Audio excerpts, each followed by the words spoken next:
Hello, and welcome to Warren County Community College's UAS 109 Crew Resource Management lecture on teamwork and group dynamics.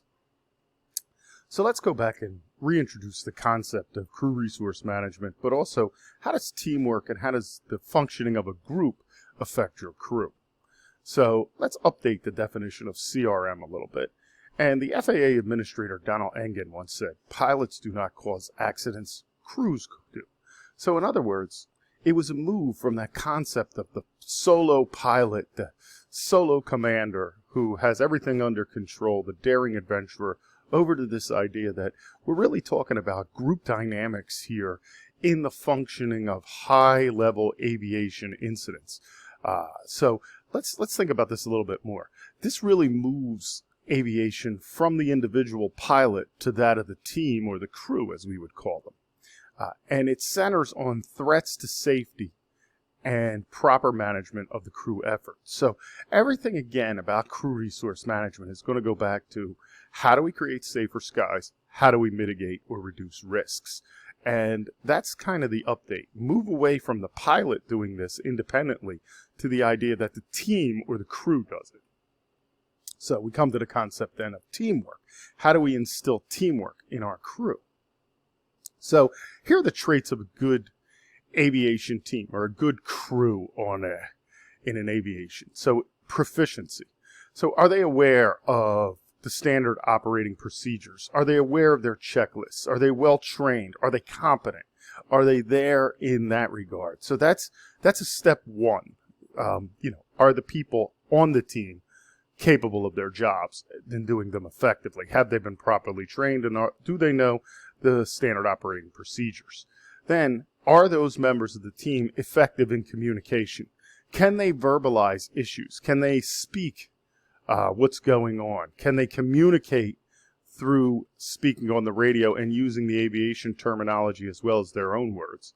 Can they verify? Can they communicate? And as we go through the checklists, are they competent and are they able to verify? And can they monitor situational awareness, and can they monitor what's going on at all times so as to communicate to the pilot rather than receiving just commands, that active dialogue and going back and forth amongst all crew members? Do members of the crew model ideal behavior? Are they able to model what we want? Are they showing others or newer crew members what a good aviation crew team looks like? Or are they not? Are they modeling behavior we'd rather they didn't model? Are they adaptable? Is the crew, or each member, are they adaptable to situation? We know this concept from general organizational management of not my job, man. So that's not an adaptable person. Imagine in aviation, one crew member goes down, if everybody says, "Oh, that's not my job, man," that could be catastrophic. So have to be adaptable. Are they receptive? Can they take direction? Can they take constructive criticism? Or are they the type of person who's just too emotional? Every time you say something to them or try to improve group dynamics or team dynamics, they fall apart. You need people who are receptive.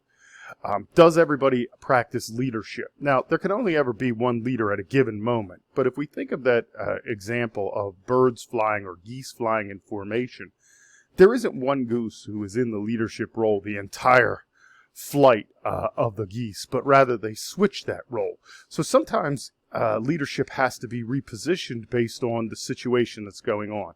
But is the pilot, do they have good leadership over the team? And in aviation, we're not going to see as much democracy in our leadership practices as we might in some other organizations because the stakes are too high. There has to be someone in command. There has to be a role model, if you will. And the final one is, are crew members able to take the initiative? Can they see something, say something, do something, and prevent errors or accidents from occurring from the beginning?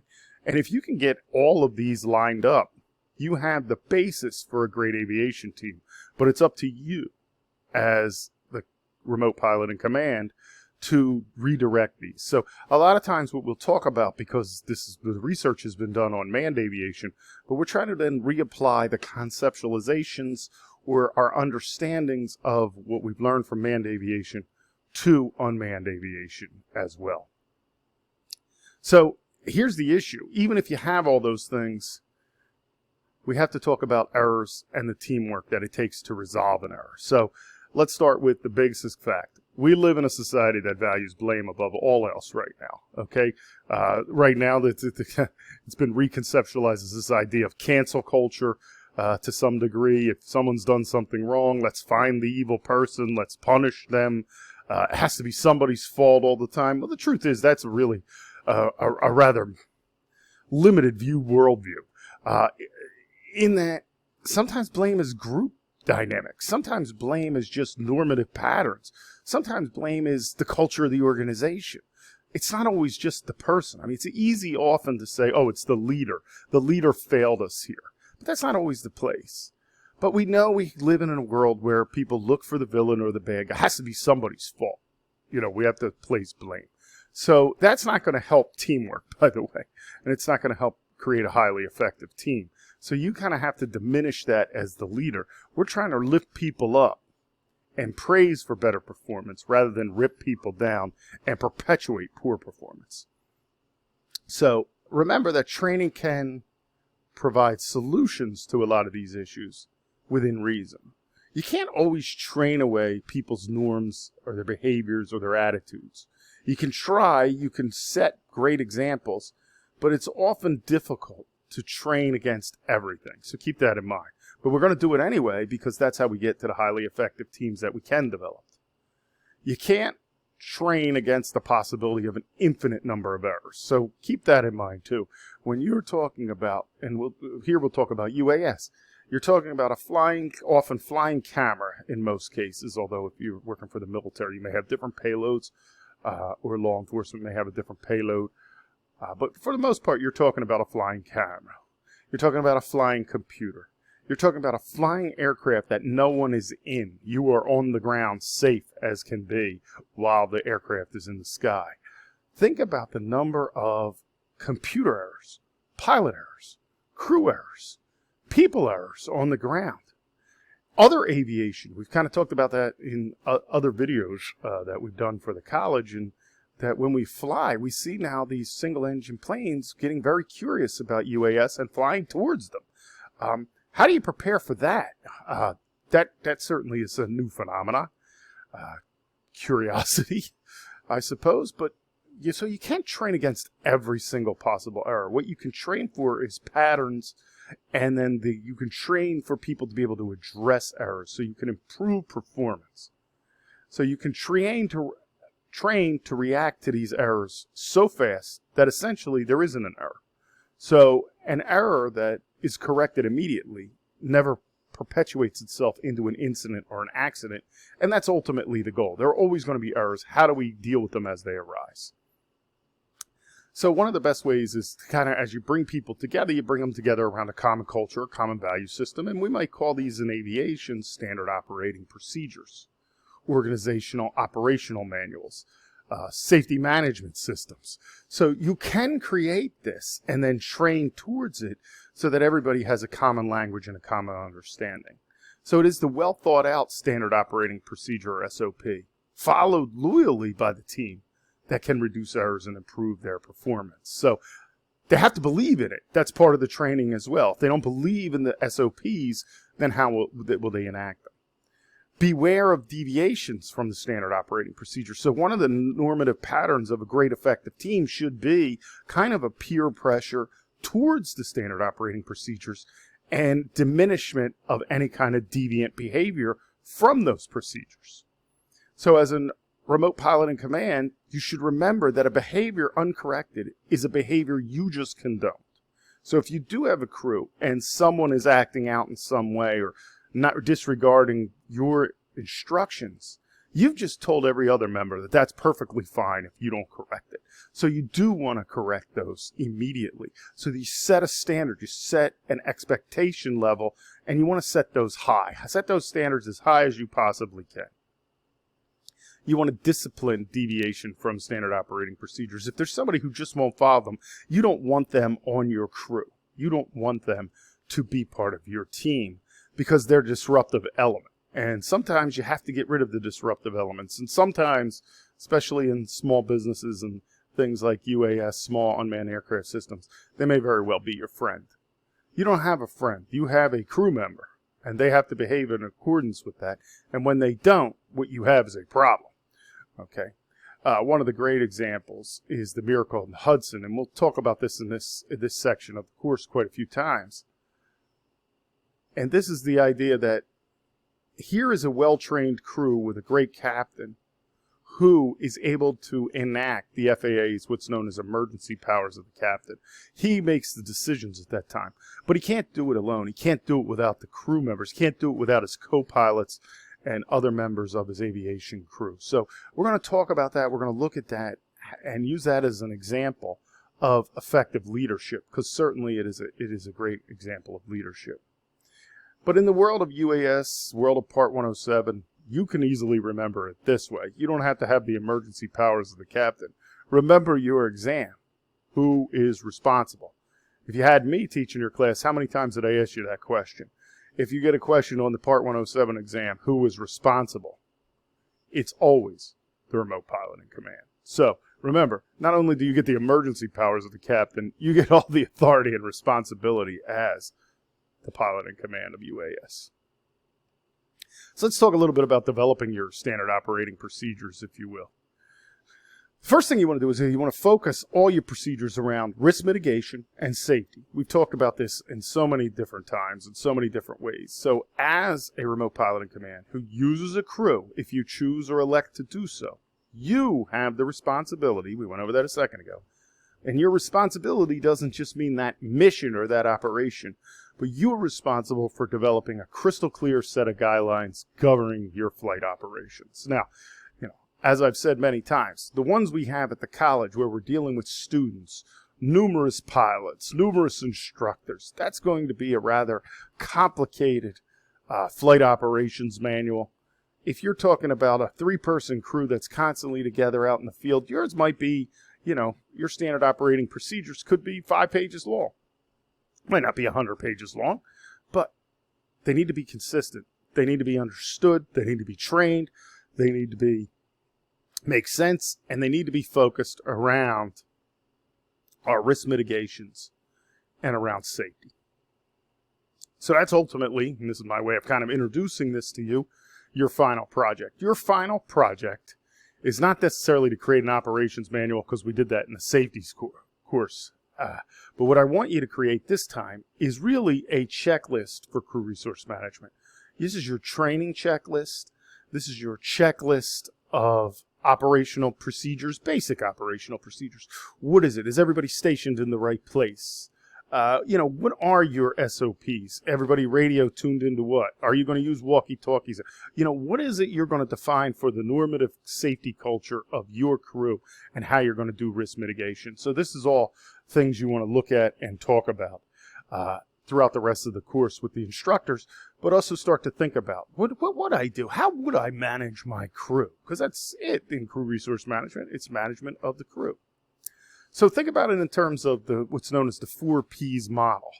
So it starts at the top. You have a philosophy. So what is your guiding philosophical viewpoint on UAS operations in aviation? So what are you going to do? What is it? Do you believe in a culture of safety? I mean, the first thing is we're going to go out there and wing it. That's a philosophy. Maybe one I disagree with immensely. Maybe one the FAA doesn't want to hear about, but it's certainly a philosophy. So what is your guiding principle? What is your, if you will, your vision for your organization or your team or your crew? You should have something along this, the purpose, the philosophy, so everyone understands, hey, when this remote pilot in command is here, trained at Warren Community College, safety is fundamental. It's number one. It's the first and foremost view. Then comes the crew, and then comes the mission. Right? So you can have and develop these, and I'm not saying that's the appropriate one. It's the one I'm going to kind of suggest a little bit as a broad, overarching kind of philosophical viewpoint or perspective. But once you have that, then you have to develop the policies. What are your written policies, that you're going to set? And these are, again, still at a high level. They're not at the level of procedures. But what are the policies that would implement this philosophy, that would bring it to life, that would make sense? So a lot of times policies are the things you cannot do or you should not do, but they can also be productive, valuable things that you do. And once you have those policies, then you say, okay, let me write the procedures for each policy that would mean that anyone walking onto this team, if they followed these procedures, would be fulfilling the policies that have been set and enacting the overarching philosophy of this crew. And then finally, as these procedures become normative, as they become repetitive, we see our practices. And the practices is where our checklist begins. So when I talk about this, your crew resource management checklist, that's the final step in the 4P model.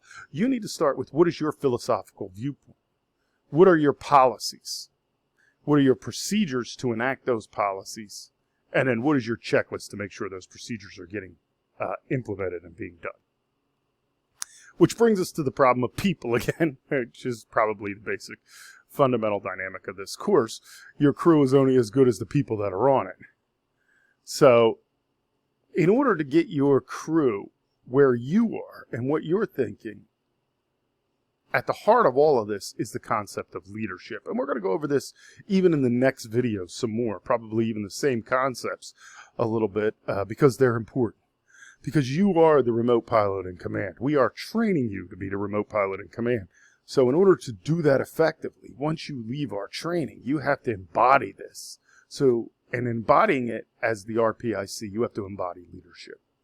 So you, as the leader, influence the thoughts of your crew, the actions of your crew, and the culture of your team, and your operations. There's no doubt about it that every one of these things comes from the leadership. If the crew comes in, it's highly effective, and you're a poor leader and start misdirecting people or giving them bad thoughts or actions to do, you're going to affect a very negative culture. You're going to create that. You're going to create low morale. This falls on your shoulders. So who is responsible for leadership in UAS operations? The remote pilot in command. You're always responsible for everything, so you might as well take this one too. So you remember, you can bring a bad attitude to the day, which will permeate through your entire crew. Okay? So you have to be cognizant of this at all times as a leader. You know, you can come in, you can have an expression on your face that sends a message. You may have personally stubbed your toe getting out of the car to go to the site where you're going to take off, but that facial expression can matter. So it's not only your thoughts, it's everything about the leader. So you must take that role. So almost now, we'll move away from this concept as the daring adventurer in aviation to this concept as the professional, thoughtful, fair-minded leader that you want to be. And I know that's what you want to be. So as leader, you can also create involvement and a shared commitment to what you're trying to accomplish. So you're creating the team, in essence, is what I'm telling you here. And remember, you're the driver. You're the pilot in command. You're the decision maker, just like in every other form of aviation. This can't be a democracy. The stakes can be too high, especially in, some operations where, if you're out in the middle of a farm somewhere, there's nothing around, there's no planes in the sky, it's just you. Okay, you're going to follow all your own procedures, checklists that we've taught you, but you're relatively safe. If you're around manned aviation, flying near an airport, you got to take this a lot more seriously than you would under different circumstances. So it's going to depend. So you're ultimately the decision maker, and you have to decide when you're working with your crew, And this is why we go through those in the safety class, all those different mitigations, and say, okay, this is a go flight, but this is a high-risk flight operation versus a very low-risk flight operation. So knowing that helps you be the decision maker as well. So let's talk about the fact that everyone can be a leader. But not everybody chooses to be a leader, and this is kind of important. There's a long time when I go back to business organizational leadership theory and such. They're trying to make everybody, in the notion of empowerment, people like Ken Blanchard and, Stephen Covey, trying to get the attitude right and empower people so that everyone takes on a leadership role. I've come to believe in and I think this is true. It's at least been true in my experience, so I think it'd be true in yours as you're trying to lead a crew out there. Every single person can be a leader, but not in every situation. And not everybody is going to choose to be a leader. So we got to kind of keep that in mind too. We have leaders because they've elected to do so. But we also want to know that our leaders chose to for the right reasons. And we have to start reevaluating how we look at this. But don't force someone into leadership who has no interest in it. It doesn't mean they wouldn't be effective at it. It means they won't be passionate about it. So it's not the best role for the crew. And there's always crew roles and responsibilities which require little to no leadership. And so kind of differentiate your crew on where they stand in that paradigm of almost normal curve of leadership. Remember, there are leadership characteristics that emerge in stressful situations for better or worse. So, you know, and there are numerous kind of psychological, you hear about things like Myers-Briggs. There's something called the DISC. So some of us in a stressful situation may take on a very dominant leadership personality, very directive. Okay, and then with a certain team that can be effective. With maybe a different team, maybe that wouldn't be the way to go. Some of us can be more influencers. Some of us might be a little bit more kind of by the numbers, by the books. So leadership characteristics and leadership takes on many different kinds of kind of images even. It's not always what we think about leadership or what we're told to think by society, because it's a fluid kind of concept. It's a socially constructed concept. It doesn't just exist in a vacuum. So let's talk about some of the characteristics of leadership. And, these are the ones that are put forward in a lot of aviation books, but generally speaking, they're pretty universal. And not everybody will have all of them. Remember, there are no perfect leaders out there. I always like the Harry Truman kind of moniker that he used to say, well, I go out and make a bum decision, and then the next day I'll go out and make a few more. In other words, most of the decisions that leaders make, they're not, in a general sense, are not always great, but you reconfigure. The problem is with an aviation incident or accident, you get that one shot, one shot. So maybe you get two, maybe you get a second guess something if you're really quick. But for the most part, you can't make a mistake. So let's talk about things you should work on for your own leadership. Competence. You should always and constantly building up your competence level, your skill level, okay, your knowledge level. So there is no such thing as, I got my diploma, I got my degree, I got my AUVSI top certification, I got my, photogrammetry certification, I'm good, I'm set, I never have to do anything again. It's a constant evolution. You have also picked an industry that is at its, its infancy, if you will. Maybe entering childhood development, if we want to compare UAS operations to growth of a human. We're at the very beginning. So you're competent. You've chosen something where I hope you really enjoy it, because you're going to have to continuously study this as it evolves. Another leadership characteristic, communication skills and listening. All right, you have to work on these. Nobody's born a great communicator. This is something you have to develop. It's something that comes even from trying different methodologies. Everything doesn't work with every crew equally. And probably the hardest thing is that idea of learning how to listen to somebody else, hear what they're saying, interpret it, and then re-communicate back to them in a way that doesn't cause conflict. It causes mutual understanding, collaboration, these kinds of concepts. Much easier said here while I'm saying it than it is to do.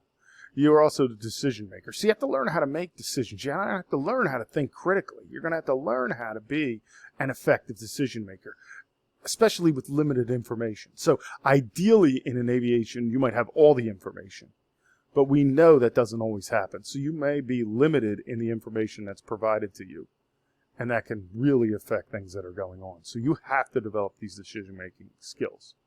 You have to be decisive. In some places, and I'll be first to tell you, in running a college, I see I've been around a lot of leaders for over 20 years. This is not the most decisive group I've ever seen. But in aviation, if you're not decisive, someone can die. Someone can be seriously injured. So you have to be, as the RPIC, in command as the leader. It doesn't mean you have to be a dictator, but it does mean you have to be decisive. And there's an art almost to that. Perseverance. So you can't give up. I've seen this. I've seen leaders walk away. I don't know. You weren't, as far as I'm concerned, you weren't the leader. You were just somebody collecting a check till the going got rough, and then you got going out the door. So leaders have to persevere. Leaders can't quit. They can't give up. They must continue on. Leaders also have to have that sense of responsibility. Okay, you took on that role, so you're responsible. I've seen this in different times. The 2020 pandemic, give some examples of some failed leadership. I stayed home. I sent everybody else to work because I didn't think it was safe. I mean, that's not responsible behavior. Okay, that's pathetic. You may get a leadership paycheck. You're not a leader. Let me help you. You may have gotten a leadership paycheck. You are not a leader. Okay? You're something else. You have to have emotional stability and enthusiasm. Well, clearly I have enthusiasm. When it comes to poor leadership, my stability tends to diminish. But that's it. You have to and this is something, again, you have to work on. Look, we all come with baggage. We all come with things that affect us. We all come with, somebody says a trigger word to us and we get, every one of us, some of us greater or lesser degree. You have to develop a thicker skin to be a leader. You have to work on this. And you have to realize people will say things to you in frustration that normal people would take personally. You cannot do that. So you have to work on these elements of yourself as well. Look, if you don't love what you're doing, don't do it, especially in UAS operations. Image and ethics go together. You have to, don't do anything to embarrass yourself or your crew. Think of it that way. An easiest way to not do that is behave in an ethical way. Remember, if you have a crew and you are the remote pilot in command, they're your subordinates. That means you treat them with dignity and respect. It means you take care of them. It means when they frustrate you, you don't diminish yourself to the basic level of human, but you rise above that. So a dear friend of mine always says, we always try to maintain the high ground. Because you can always go to the low ground, but once you're there, you never get back to the high ground again. So think about that. How do you maintain that so that people, whether they like you or they don't like you, your personality or whatever, the way you look, your facial expression, who cares? If they respect you, you can have a high-performing team. So think that in mind. People like to work for people who have been recognized. Early in my own career, I was like, do these things really matter? And sometimes, jokingly now, still say, does any kind of recognition really matter in the big picture? That's a philosophical question. To the people who are reporting to you, who wants to report to the worst pilot? You want to report to the best. How do you see that if there's recognition? That goes back to these ideas of confidence, decisiveness, and decision-making, your image, all these interplay with one another. Sensitivity and flexibility. Look, you got to be sensitive. This is a world of sensitive people right now. So maybe what I did even 20 years ago in my own career is not effective today. It doesn't have the same impact. Where I once could motivate people with a certain behavior, there's a new generation every, let's call it 20 years. It's a little less than that, but let's say that. And they're going to come with new value systems. They're going to come with new perspectives on how the world should be. You got to be sensitive to this. So it's that. You got to look at the gender, the racial, the cultural differences in society and how people's normative beliefs and, their belief systems. And you got to be sensitive. You also got to be flexible around that to a point. There comes a point where you can't be so flexible that the risk is increased and the danger is increased and the safety is diminished. So there's a balance there in your leadership role in aviation. Humor and stamina. I see this humor. I often stay away from it over time because I found that the sensitivity in the image can be affected by what one person thinks is funny. So I think when I say humor here, don't be a joke teller as much as have a sense of humor about other people's stuff. Don't take yourself so seriously that you become a poor leader. Balance that again. And then stamina. And that's probably, something we have to build up. Don't show up to the job when you're stressed out. Cancel the mission. Don't show up when, you're tired. Cancel the mission. Don't show up if you've spent the night before going out to someone's wedding. And, you're 8 hours and 1 minute's throttle or bottle to throttle. and now you're making this decision. You're not going to be your best leader. You know, it goes back to the ethics, the image, the sense of responsibility. See how these all kind of interplay with one another in leadership. One of the other things you're going to have to deal with, because you're dealing with people, because crews are made up of people, is how do you resolve this conflict? How do you keep people from competing? How do you make them collaborate? How do you get to compromise? This is not a world of compromise at this point. This is a world of I'm right, and I'll do everything in my world to cancel you out if I think you're wrong. This is insanity. All right? Don't be that way. There's no future in it. Trust me. There is absolutely no future in that. It will not stand the test of time. So don't avoid issues. And don't accommodate bad behavior. Learn how to resolve conflict. So the best way to do this is allow people to communicate. Okay? This is how mediators might do this. We encourage others, you know, say what your truth is. Express your opinion.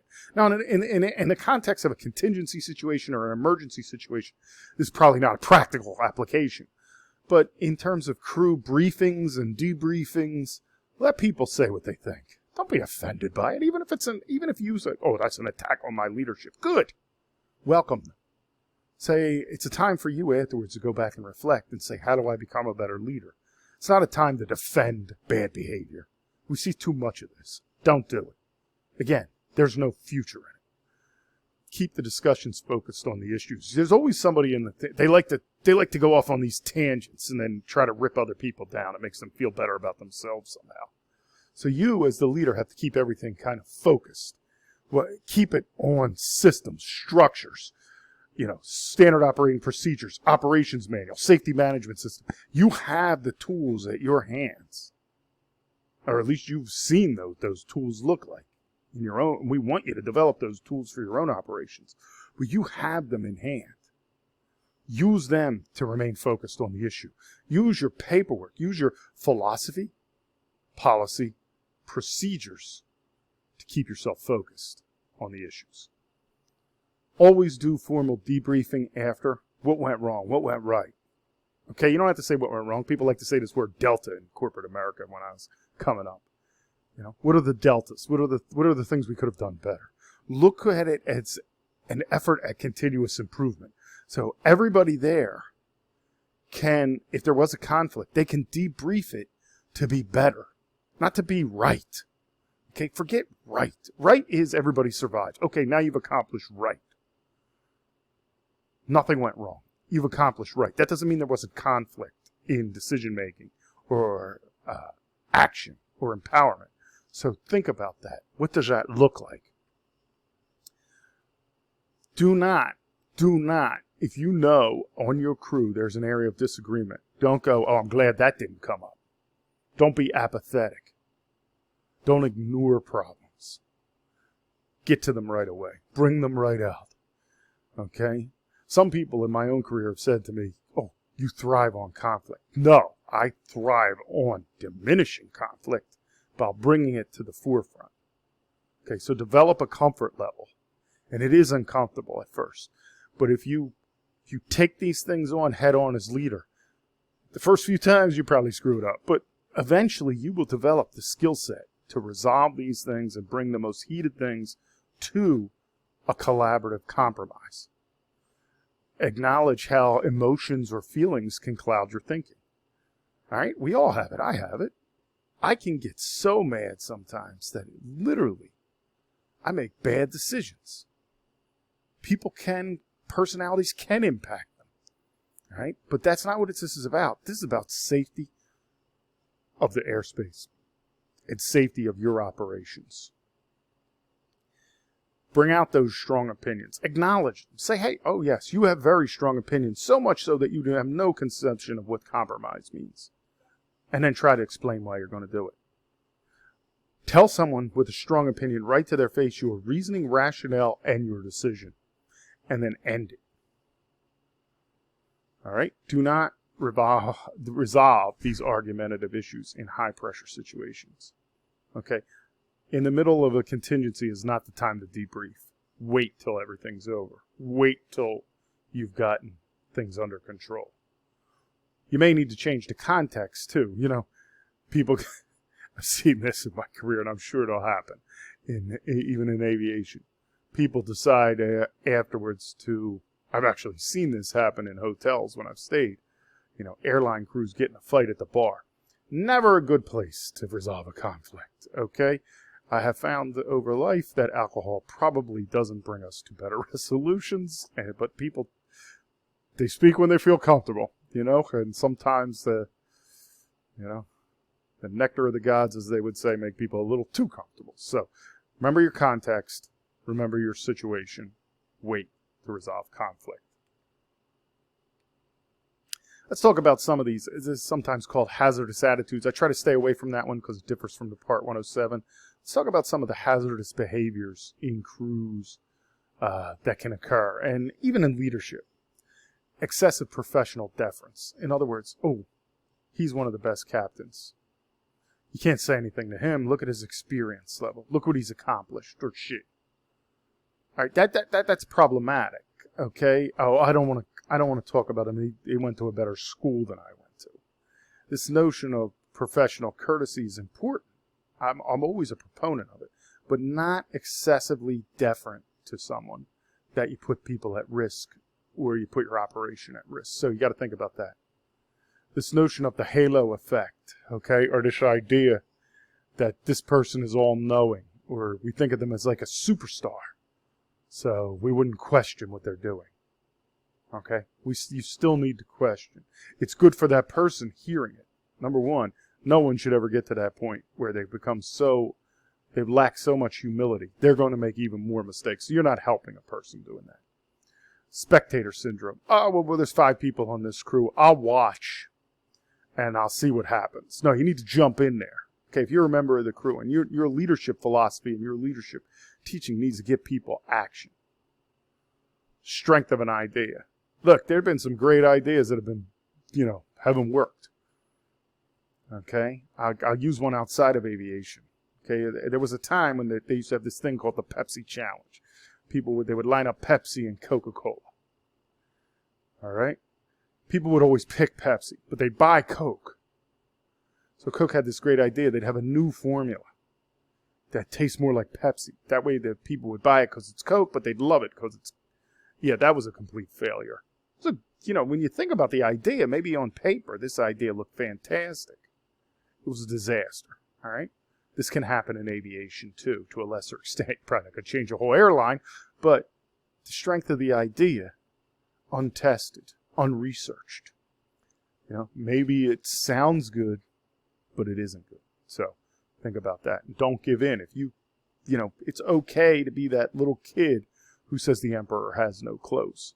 It's okay. Do it respectfully, and do it with the intention of always making sure that the operation is safer. Inability to accept criticism. These people exist. I don't know why. I don't know what their childhood was like, but they can't take even the slightest bit of criticism without a complete breakdown. Their issues are probably beyond your leadership as RPIC. Get them off your crew. That's my advice to you. Change the people fast. As an old leadership compendium on strategic planning used to say. You want to change an organization, sometimes you got to change your people. I would suggest to you, if you have a person who cannot accept criticism for any way, get them off your crew. Impulsiveness. Well, maybe that was impulsive what I just said, so you get the idea. Maybe you can train someone. Maybe you have better skill set than I do. But in aviation, this is a hazardous behavior. People just, let me act, and then let me react and do things. Animosity. This is a hazardous behavior. I don't like anybody on this crew. I don't like the captain. You see this. People they cluster in the back. They complain. They complain about the airline. They complain about the captain. You've heard this. Sometimes you have to wait in those restroom lines so long you can hear these conversations. They're not helpful. Okay? This is, when you're in the mission, this is not a time to worry about your paycheck. Get the mission done. Have that discussion afterwards. I say that because that's where a lot of animosity always seems to come from in my experience. Giving somebody too much workload. Rollo there, he's the best crew member. I'm going to give him 50% of the job, and I'll divide the rest up. That way I know it'll get done right. That's great, except you just diminished your crew. You need to build up the other members. Complacency, we've talked about this in numerous times, and this is a very hazardous behavior. You just stop your risk mitigations. You're just like, I've done this exact mission 100 times. It's going to go off without. That's the day it's going to have a problem. And then the idea of emotional jet lag, or just, over time, your emotions get the best of you, or you're not there that day, or, you're not on point. Stress, the fatigue, it's gotten the best of you, and it's affecting your feelings and emotions. So all of these you need to be cognizant of on your crew at all times. Let's talk about the other hazardous attitudes. I just want to go back to them. These are the ones from your Part 107. You'll recognize this. Hazardous attitudes can affect unmanned operations, such as falling behind in the progress of the aircraft, losing your situational awareness, going off the mission, operating without adequate battery reserve, loss of situational awareness, failure to complete your tasks, inspections, and checklists because you have one of these attitudes, or operating unsafely. So, let's go through them again. What's the hazardous attitude? The anti-authority. You can't tell me what to do. I'm in charge here. All right? Or you could have a crew member with this attitude. I know what I'm doing. You know what? That's why we have the SOPs, the operating manuals, safety management systems. Follow these rules. They've been well thought out by many people across many different organizations. We did not create these at this college. We adapted them from the best practices others had. So follow the rules. They're right. You have this idea of impulsivity. Do something, but do it quickly. Let's get this done. Oh my God, it's an emergency. Get this. Look, you can't take 20 minutes to think in our operations. The drone will be miles away. You got to think fast, think well, follow your training, follow your procedures, but make sure you are thinking, not just acting. The idea that you're invulnerable. This can't happen to me. The second you think something can't happen to you, I guarantee you that's what's going to happen. The idea of machismo or machoism, or however you want to say this, being macho. No matter what, I can do it. This goes back to the solo flight, the solo captain that we talked about, the adventurer. Taking risks for the sake of being risky, do that on your own personal life. Don't do it when you're affecting other people. Taking the chances in aviation is a foolish decision. And then resignation. It's over. It's over. Drone flew away. Nothing we can do. You're never helpless. You can make a difference. Every person on the crew can make a difference between a successful day and an unsuccessful day. Remember that. So let's talk about a little bit of the Q&A for crew resource management. We're going to have some questions. Strong and effective blank is at the heart of crew resource management. Strong and effective what? What is the leading thing at the heart of the redefined crew resource management? Well, it's leadership. We need your leadership, and that's what the next video is about.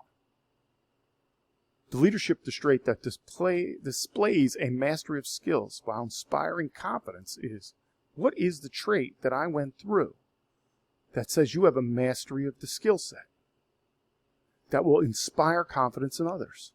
Well, it's competence. Competence is the leadership trait that displays a mastery of skills while inspiring confidence in others. What is the leadership trait that would display your as the remote pilot in command, your ability to stick to tasks and see them through to completion, regardless of how difficult it is? What is that trait that I went through? It says, I stick to it, I get it done. That's perseverance. Perseverance. In developing a cohesive crew where both leadership and followership are critical to operational effectiveness, what is that known as? What is it known as? To develop a cohesive crew where both leadership and followership are critical to operational effectiveness. Well, that's the idea of team building. You are taking this group and creating a team, which again, we're going to go over in the next video. Assuming that the remote pilot in command is competent in every area due to their degree or experience is an example of which hazardous behavior. assuming that you, because you went to Warren, because you got through this degree, because you have so many years of experience out there, that you should always be listened to. That's the halo effect. Okay? You're only as good as your last decision. You're only as an effective leader as good as the competence and ability of your last crew. I don't care how many times you've been successful. It is not a guarantee. It is not perpetual. Don't fall into that trap. You're only as effective as a leader as the last decision you made. The leadership trait that displays a master of skills while inspiring confidence is called competence. I guess we're going to do that one twice. Must be on the test. I'm Dr. Will Austin. This is your latest video on group dynamics, team building for Warren Community College. Have a great day.